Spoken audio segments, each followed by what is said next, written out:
విజయవాడలో ఒక 3 బిహెచ్కే లేదా 4 బిహెచ్కే ఫ్లాట్ చూస్తున్నారా? అయితే ఇది బందర్ రోడ్ కి దగ్గరగా ఒక మంచి ప్లెజెంట్ లొకేషన్ లో సేల్ కి వచ్చిన gated community project.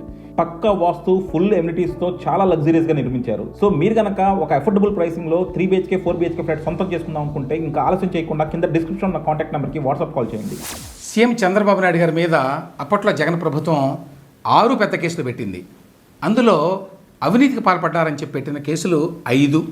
Skill development case, liquor case, sand case, Amaravati inner ring road case, fibre net case.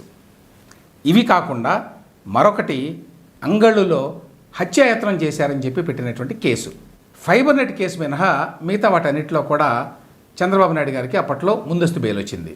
Fibre net కేసులో మేము అరెస్ట్ చేయడం లేదని చెప్పారు సుప్రీంకోర్టుకి. అందువల్ల సుప్రీంకోర్టు ప్రత్యేకంగా ముందస్తు బెయిల్ ఏమి ఇవ్వలేదు ఆ కేసులో. అయితే అంగళ్ళ కేసులో హైకోర్టే అంతకుముందు బెయిల్ ఇచ్చింది. ఏం జరిగింది అంగళ్ళ కేసులో? అంగళ్ళు అనే ప్రాంతం అన్నమయ్య జిల్లాలో ఉంది. ఈ అంగళ్ళులో ఒక సభలో పాల్గొనడానికి వెళ్ళినటువంటి చంద్రబాబు నాయుడు గారు అక్కడ ఒక వైసీపీ నాయకుడిని హత్య చేయడానికి ప్రయత్నించారని చెప్పి జగన్ ప్రభుత్వం కేసు పెట్టింది. ఇప్పుడు ఈ కేసుని పోలీసులు తిరగదోడుతున్నారు. చంద్రబాబు నాయుడు గారు 2023 ఆగస్టు 4వ తేదీన అన్నమయ్య జిల్లాలో ఒక పర్యటన పెట్టుకున్నారు. కురబలకోట మండలం అంగళ్ళు మీదుగా ఆయన వెళుతున్నాడు. అప్పట్లో అధికారంలో ఉన్నటువంటి వైకాపా నేతలు అక్కడికి వచ్చారు. సహజంగానే వాళ్ళని టీడీపీ కార్యకర్తలు అడ్డుకోవడానికి ప్రయత్నించారు. ఉద్రిక్తత ఏర్పడింది అక్కడ. ఈ ఘటన మీద అప్పట్లో కేసు నమోదు చేశారు. నమోదు చేసి చంద్రబాబు నాయుడు గారిని A1గా చేర్చారు. మొత్తం 179 మంది మీద కేసులు నమోదు చేశారట. కేసులో చంద్రబాబు నాయుడు గారి మీద హత్యాయత్నంతో పాటు చాలా సెక్షన్లు పెట్టారు. చంద్రబాబు నాయుడు గారి మీద హత్యాయత్నం కేసు పెట్టడం ఏంటని చాలామందికి ఆశ్చర్యం కలుగుతుంది. కానీ జరిగింది ఇది. దారిని వెళుతున్నటువంటి చంద్రబాబు నాయుడు గారి కాన్వాయ్ మీద దాడి చేసింది వైసీపీ కార్యకర్తలు. కానీ కేసు పెట్టింది చంద్రబాబు నాయుడు గారి మీద. అప్పట్లో వాళ్ళు చెప్పిన కారణం ఏంటంటే అంగళ్ళు మార్కెట్ కమిటీ చైర్మన్గా ఉన్న వైసీపీ నాయకుడు డిఆర్ ఉమాపతి రెడ్డి ప్రతిపక్ష నాయకుడిగా ఉన్నటువంటి చంద్రబాబు నాయుడు గారికి రిప్రజెంటేషన్ ఇద్దామని వెళ్ళారట.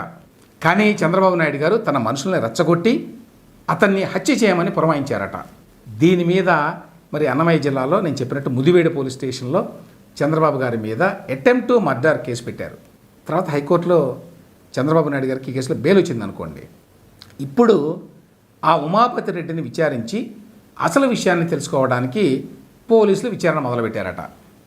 ఉమాపతి రెడ్డికి నోటీసులు జారీ చేశారు. ఆయనేమో స్పందించడం లేదంట.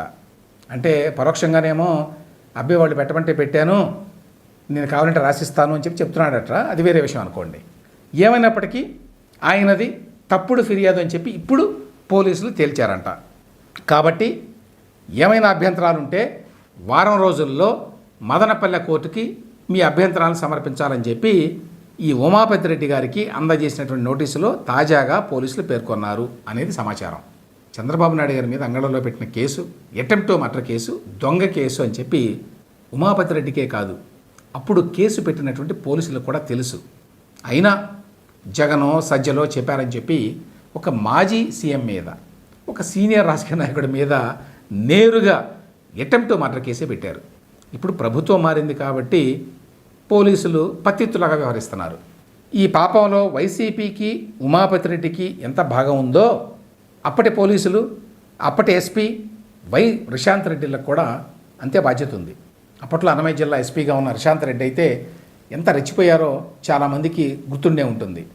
ఆయన ఒక ప్రెస్ మీట్ కూడా పెట్టాడు. అప్పట్లో పెట్టి చంద్రబాబు నాయుడు గారు హత్య చేయబోయాడు, రెచ్చగొట్టేట్టు మాట్లాడాడు అని చెప్పి మాట్లాడాడు. ఒక ఎస్పీ స్థాయిలో ఉన్న వ్యక్తి. సరే, అధికారంలోకి వచ్చిన తర్వాత ఈయనకి పోస్టింగ్ లేదనుకోండి, అక్కడి నుంచి తీసేశారు. డీజీపీ ఆఫీస్లో రిపోర్ట్ చేయమని చెప్పి మొన్న జూన్లోనే పంపించారు. అయితే ఒక మాజీ సీఎం మీద, ఒక సీనియర్ నాయకుడి మీద దొంగ కేసు పెట్టినందుకు ఒక ఐపీఎస్ ఆఫీసర్ మీద, అంటే రిషాంత్ రెడ్డి లాంటి వాళ్ళ మీద కేసు పెట్టేటువంటి ధైర్యం చంద్రబాబు నాయుడు గారి ప్రభుత్వానికి అయితే ఉన్నట్టుగా కనిపించడం అలా.